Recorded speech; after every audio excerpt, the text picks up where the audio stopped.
Hi, I'm J. Philip Faranda. I'm the broker and owner of J. Philip Real Estate, and I'd like to talk to you today about an article that appeared in the Journal News this past weekend here in Westchester County entitled Going It Alone, the Pros and Cons of Do-It-Yourself Real Estate Sales.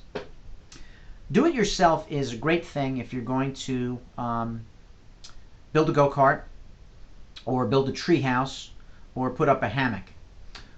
Do-it-yourself in the largest financial transaction of your life is inadvisable. Now, in 2006, 7, and 8, my wife and I were partners in a flat fee MLS firm, a for sale by owner assistance company. And I will tell you that 90% of the real estate problems that I have seen in the 17 years that I have been doing this business, 150 million closed, 400 or 500 closed transaction, 90% of the problems I've seen have stemmed from using no broker or using a crummy broker. Now, real estate problems, real estate mistakes are catastrophically expensive. If you have a bad experience with a mechanic, you're out a few $100s, maybe $1,000. If you buy the wrong pair of shoes, you got to buy new shoes. If you screw up the purchase or sale of a house, you've got a six-figure problem minimum. Okay?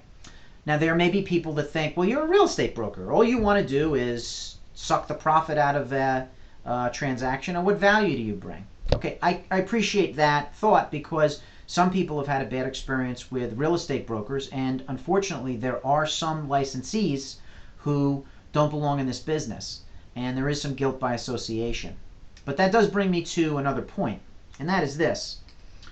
If you are a consumer with the data available these days, you really owe it to yourself to research the professional that you use. And I'll give you an observation, and I actually wrote this comment in the article at the bottom. In my experience, I have seen people, consumers, who research the schools. They research the commute. They research local amenities, crime, demographics, where the IHOP is. I mean, I've had buyers show up for the first time and quote me the mill rate. I don't even know I don't care what the mill rate is. I only care what the tax, admirable amounts of research.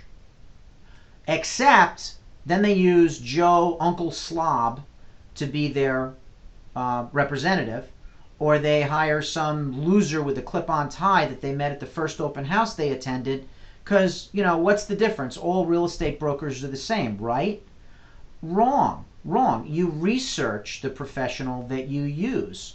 You go through trusted channels, and I'm not talking about using the real estate agent that your parents used 30 years ago, who at this point is farting dust. I'm talking about someone that you have researched, someone who has a track record, someone that can provide you references, someone that can truly help you, and someone who is willing to be fired if they suck.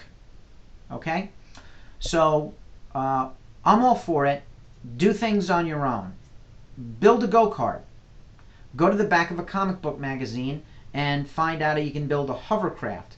The largest transaction of your life, hire a professional. There's too many good professionals out there who are findable if you do the same work to find them as you did to find the community that you're interested in moving to.